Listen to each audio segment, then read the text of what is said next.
Hey, it's Rick. Welcome to the channel. In today's video, I'm going to be showing you how I made this Ant and the Aardvark animation cell. I started by getting a piece of reference off the internet. This is from a late 1960s animation episode called Dunebug. This was part of the old 1960s Pink Panther animation TV series. We start with a piece of 16-inch by 20-inch masonite, which I gesso with a Liquitex gray gesso. Then I apply coats with the brush in alternating directions. This gives it more of a, a linen or canvas type texture. Any of the brush strokes create a grid pattern rather than all just going in one direction. I also sand them a little bit between coats, and that gives them a little bit of a smoother finish. When that's done, I mask off the margins just to keep them clean. I drew the background image out onto tracing paper, then I coated the back with some very soft graphite, like a 2B or a 4B stick. And now from the top side, I'm just using a red colored pencil to transfer that down. I like using a colored pencil, that way I can see what parts I've already done and what parts I haven't. This was a very artistic, painterly kind of background. A lot of it was clearly paintbrush, some splattering, some stipple, and some pen and ink work. I'm using Liquitex acrylic gouache for this.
Here I'm just airbrushing in some shadows and some definition into the sand.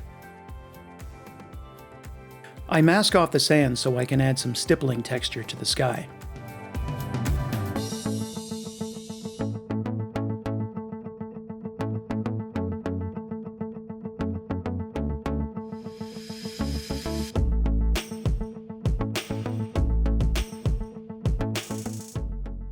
Now to do the opposite, I have to mask off the book of matches and the little pop bottle umbrella so that I can spatter all the sand background with a paintbrush.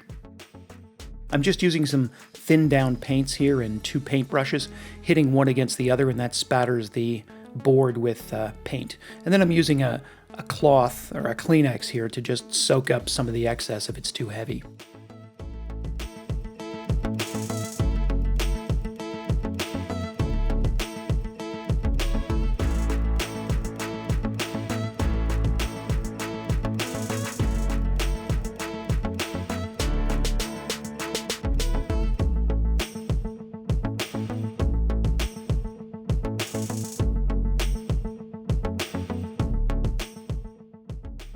The line work I'm doing with a dip pen and some Liquitex acrylic ink. I believe it's a Nico G nib.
Now that the background's all done, I give it a coat of matte varnish, and now I'm going to peel all the tape off the margins.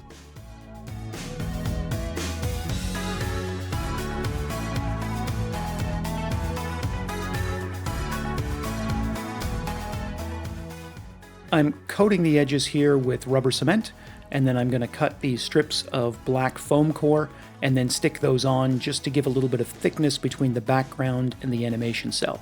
So there's a bit of a cast shadow. You could make this as thick as you like. The next step is to test fit the glass in place and then use a traced image of the cell so I know exactly where to tape it so it's going to line up. You don't want to finish the whole thing and put the glass in and discover that none of your characters line up with where they're supposed to be.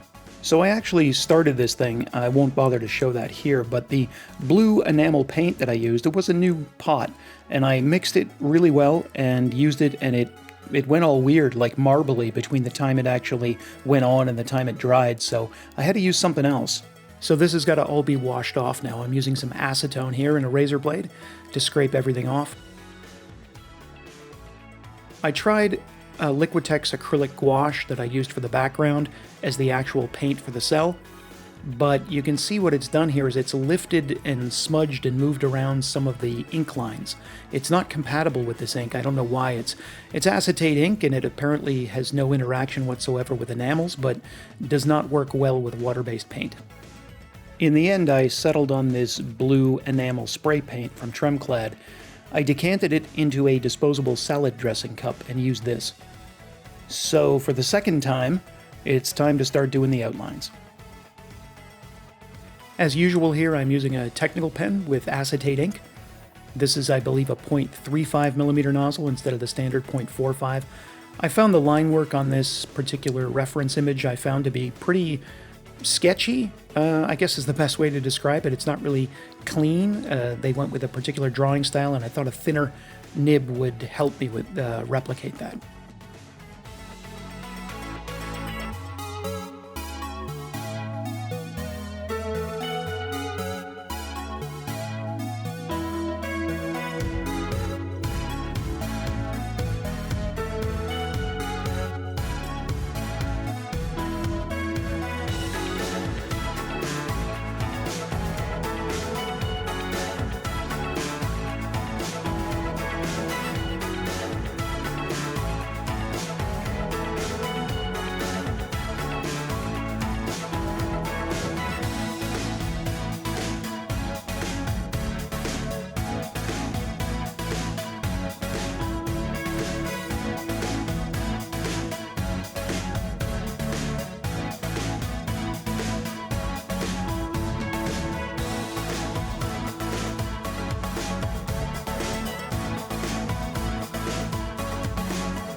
I wasn't sure from the reference image whether these binoculars were actually part of the cell or part of the background. In the beginning, I started to make them as part of the background, but then I changed my mind and painted over them. I'm working here on my light box, that's why it's so bright, and this is so that I can tell if I've applied a thick enough layer of enamel. I find if you come back and give it a second coat, it can do weird things to the finish from the other side. You can see where you've actually applied a second coat. And I'm using Tester's model enamel here for this. It's important that you only use the gloss model enamel. Don't get a matte and don't get a metallic. It will give you a weird finish on the other side.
This paint came out all right in the end, but it is kind of weird. It's very, very thin, and it applies kind of strangely. It really wants to flow out on you. You have to be careful near the ink line. So I really didn't like using it. I wouldn't recommend it, but I could not find a blue enamel that didn't seem to go all swirly and stuff between the time you put it down and the time it dries.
The color for the ant I had to actually mix. I started with a pure red and I added a little bit of brown to it just to dull it down a bit.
Now that the cell is done, it's time for the final assembly. So the frame is first, obviously, and then the outer piece of glass, and then the matting, and then the cell, and then the background.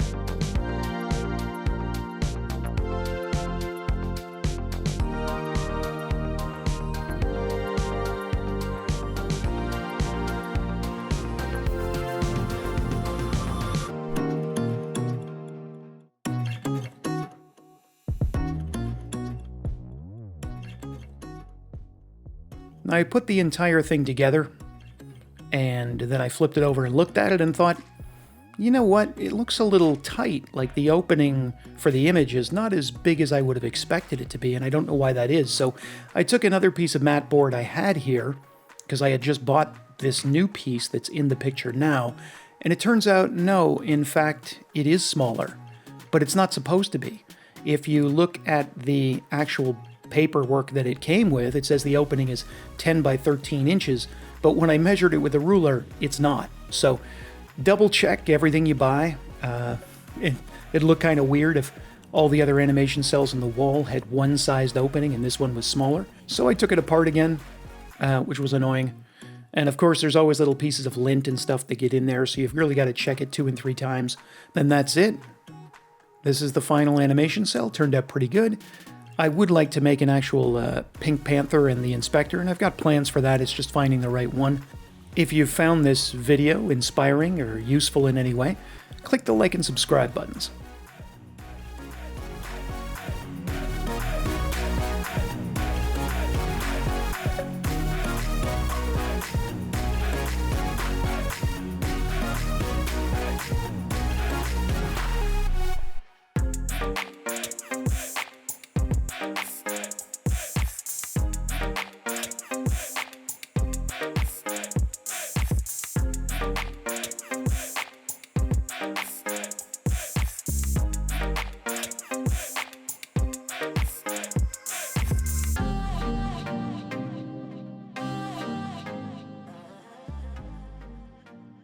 And here it is as part of my collection on the wall. I'm going to have to find more places to hang these now because the wall's pretty much full.